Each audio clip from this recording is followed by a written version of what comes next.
The term North in fantasy conjures images of icy, dark, frigid, icy, mysterious, remote, icy, and most certainly cold wasteland regions that are unexplored in the world.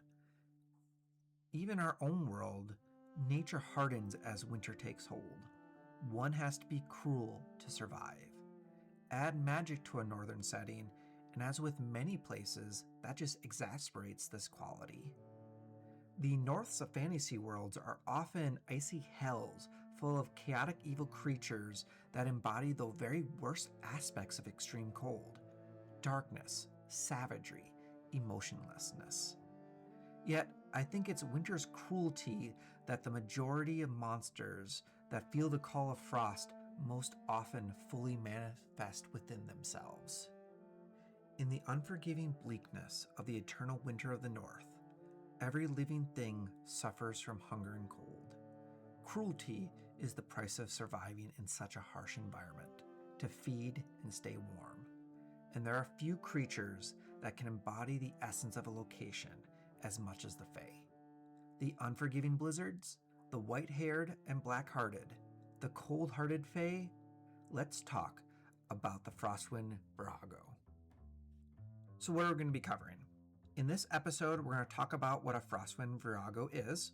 Next, we'll dive into its origins or try to figure out what separates a Frostwind Virago from the other Fae creatures. After that, we'll explore how I rebuilt the Frost Virago for the 2024 editions of D&D and how they fare in combat. We'll close out then with some ideas about how to add the Frostwind Virago as part of an ongoing campaign. Virago. Virago? Virago. As always, my apologies on the pronunciation of the monster's name. Frostwind Virago. Virago. Actually, Virago is a real term, the original Latin meaning of Virago meaning female warrior, which to me is pretty close to the Frostwind Virago, but I would actually tweak it to be female cleric for this frosted fae. Frostwind Viragos were revealed to the world in Monster Manual 5 of the 3rd edition, our sole encounter with them. And not the book Frostburn like I recall when I first started researching this frozen fae. Given that Frostburn is the 3rd edition cold environmental book full of monsters, races, weapons, and spells that were all cold related, that's where I swore I saw these originally, but no, obviously that's not the case. I actually spent far longer than I care to admit to going cover to cover in Frostburn, wondering if I was missing some pages until the internet finally set me straight when I went to go look. Yet everything builds upon what came before, and the world needed to witness the glory of the cruel winter goddess Uriel, who originated in Frostburn, and her fae handmaidens that would follow certainly take after the cruel Frost Maiden. The Fae are creatures not of the material planes, but those of the Feywild, or plane of fairy. As an echo of the prime material plane, one could think the Feywild as the other side of the same coin as the material world, with similar geography, but fused with potent magic and unrestrained emotions. Everything in the Feywild is far more dramatic and beautiful. Forests larger and greener, lakes deeper and clearer, and its storms stormier. And its Fae are the biggest drama queens across the plains, each one developing a strong bond or association to nature, to a place, or to some other force until they epitomize that bond with their very being. In the case of the Frostwind Viragos, the embodiment is the harsh, cruel winter. So I'm from Wisconsin. I have seen the full spectrum of winter, ranging from the Hallmark movie Christmas days with light, fluffy snow hanging on trees, to days so cold it hurts to breathe. A winter day can be incredibly horrible. Not just the bitter cold, the frozen snow, the black ice, the bright but absolutely warmless sun that somehow manages just to make everything colder by being out. That's the type of winter the Frostwind Viragos have attuned to. Imbued with the essence of bitter winter like only the Fae can be, and universally female, Frostwind Viragos appear as pale elves, but with flesh so cold their very touch brings a bitter chill, along with their other arsenal of cold and frost powers at their disposal. As one might expect, the Virago can be found in remote cold locales, and are about as remote personality-wise as well. Desires are the only real emotion the Virago are even capable of feeling, since everything else leaves them, pun 100% intended, cold. Well, to clarify, the Virago as a whole desire nothing less than the total domination of the material plane by frost and cold. Some of the Virago remain solitary amongst the frozen wilderness, hunting down those who wander too far from the hearth. Others of the Frostwind prefer company. By that I mean, of course, living tools. They seek a place amongst the races of cold, such as the frost giants. Generally, these Fae act as counselor, protector, advisor, pushing the tribe into raids and destruction of the settlements of the warm-blooded people.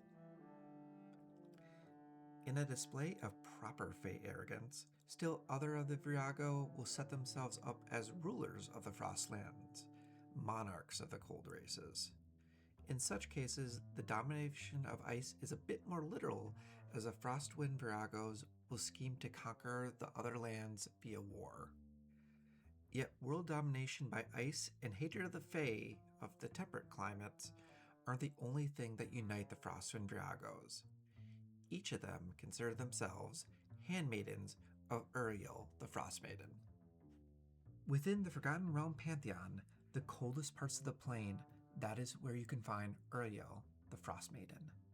The cold goddess in every sense of the word. Uriel is the neutral evil goddess of winter and cold.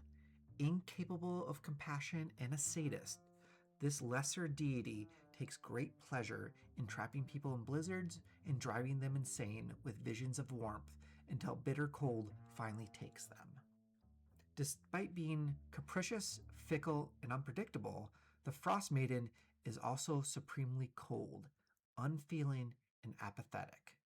The cruel winter indeed. We've actually had a recent experience with Uriel.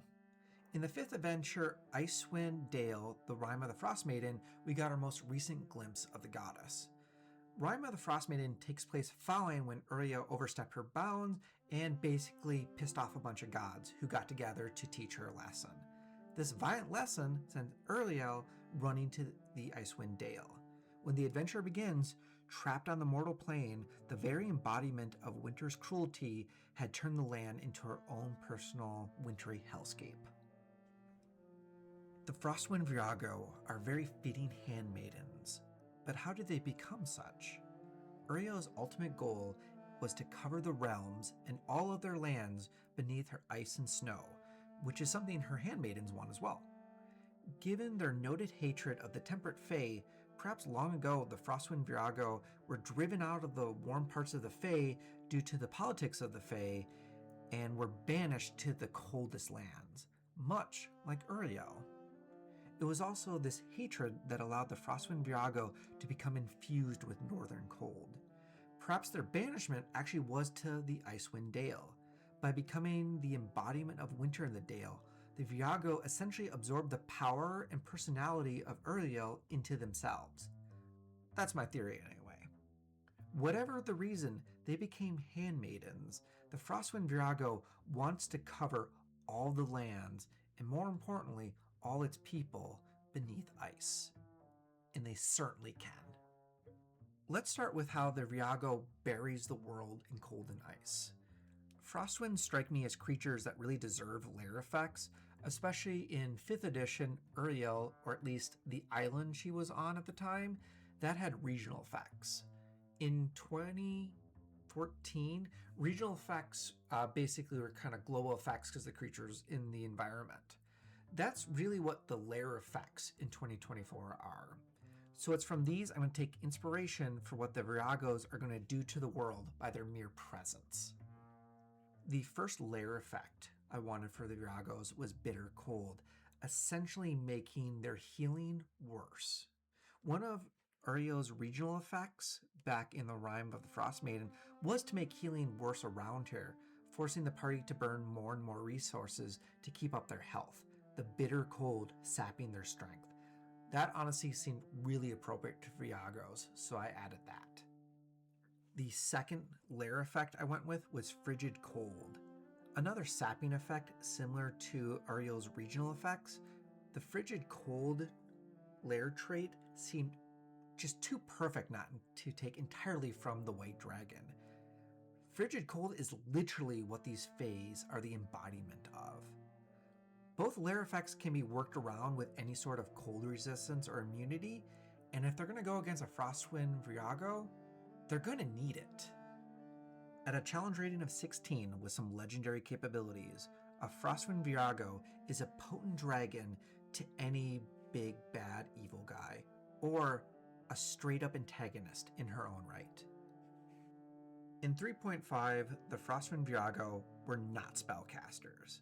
I debated for a while to see if maybe I should add spellcasting, but honestly the deciding factor was the Virago's kit of abilities were so interesting and worked so well together, I wanted those to be the focus, the star of the show, and not the ability to cast like a storm.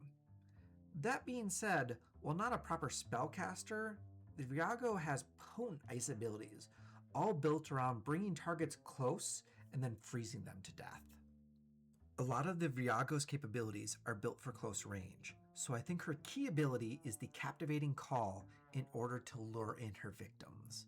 It's a massive range of 300 feet too, the perfect opening maneuver to mindlessly draw in her enemies to where she wants them. Once they're within 5 feet of Virago, they are so charmed they just let her do whatever she wants to them, which, as stated before, is to freeze them to death. This ability is even more dangerous than it appears at first. Once a creature fails to save, they don't get to make it again. This is not they resist at the start of their turn. This is not they get another save if they take damage. They just don't get to make another save.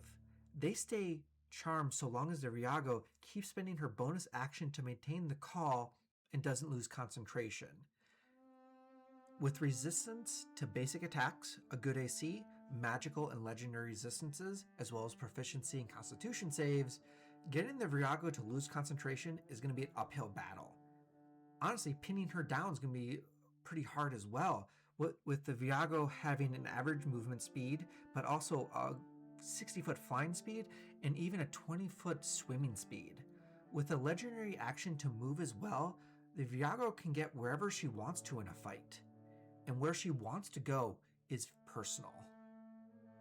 Once up close and personal, the real winter fun begins. A bitter cold perpetually surrounds a Virago, only suppressing this mind-freezing aura until her victims are close by. The mind-freezing aura is a great name for it too, literally freezing the minds of those not able to resist, as if they were under the slow spell, making it far easier for the Virago to hit her victims and keep them from being able to fully respond. Even worse for them, fail to save by too much and you're just going to be straight up stunned for a round. Now, let's put this all together. The Virago wants her enemies close thanks to her survivability and her cold powers.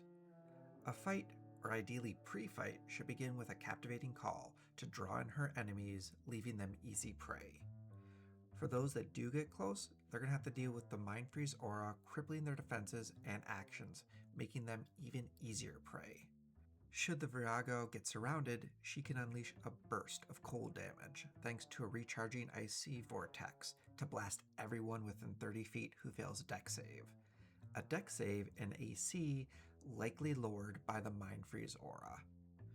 When the Virago decides she wants to get her hands dirty, a couple frostbite attacks are your basic melee attacks. Her legendary actions let her swing a few more of those frostbite attacks, or get mobile to find something else that needs her cold embrace.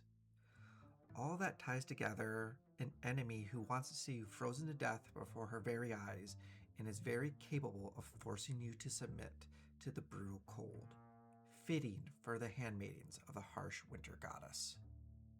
As a CR16, and with a desire to bring winter to every living being, the Frostwind Virago's make for great encounters as well as the overall story antagonist. On a simple encounter side of things, the party could be traveling when a blizzard unexpectedly strikes. Trapped in a seemingly unending dark and cold, they spot a light in the distance that could be a refuge. Unknown to the party, it's a Virago who has a lantern at the top of her ice tower designed to lure in travelers to some place that is far from being a refuge. Perhaps she toys with her victims, perhaps pretending to be a gracious host to lure them into a false sense of security until she gets them right where she wants them. My next story idea is kind of a take on a siren.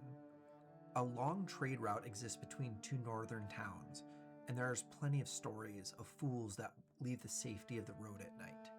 Those in the caravan can hear a maiden call out for help, or maybe they hear a beautiful song being sung and just can't help themselves, but leave the nominal safety of the fires to travel into the cold, the dark, and their deaths. They never return, their bodies being discovered the next day completely frozen, if they're discovered at all. The party could be hired to figure out what's luring people off the road and deal with it, or maybe they're hired to protect an important delivery. Either way, every night between the two towns, the Virago could try a different tack to lure people out. Her call ability is certainly one. Another thing is the Virago could drive other creatures of cold to attack the caravan, like frost trolls, and then use her high stealth score to slip in and freeze those the party thought were safe, huddling away from the fight. The Virago could even pretend to be another traveler on the road, wanting to join the safety of a caravan, disappearing/freezing her victims from the inside while everyone is looking for an outside threat. A Frostwind Virago could be the cause of recent and far more effective frost giant raids into the warmer lands, seeking to drive the cold lands further and further south. While the frost giants aren't dumb by any means, the Frostwind Virago advisor has made them far more effective in their attacks, and the frost does seem to be spreading further and further south with each raid. With the kingdom struggling to fight off these better organized raids, the party could be hired to track down and perform basically a political assassination of the Virago so the frost giants can go back to being a much more manageable threat, but ideally without triggering a full-out war with the pissed off frost giants. Honestly, the first book of the Chronicles of Narnia, The Lion, the Witch, and the Wardrobe, could serve as a fascinating basis for a story containing the Frostwind Virago. The Virago could take the role of the White Witch, the tyrant queen who has kept the land in perpetual winter. The party could be summoned to help defeat the Ice Queen before she turns her sights on another kingdom. To turn up the threat, perhaps covering the land in ice was a pretense for a real goal. Somewhere in the land is a lost shard of power that could give Uriel her divinity back. Or perhaps Virago wants that divinity for herself, since Uriel has grown weak, becoming the true winter goddess, with only the party standing in her way. These beautiful but very cold-hearted fae have a lot of versatility to the clever storyteller. Monsters that lure travelers to their icy deaths, all the way to cruel rulers of the frozen lands. Maybe it's because I'm from Wisconsin, but these ice maidens are absolutely fascinating to dig into. They remind me most of the coldest days of January and especially February.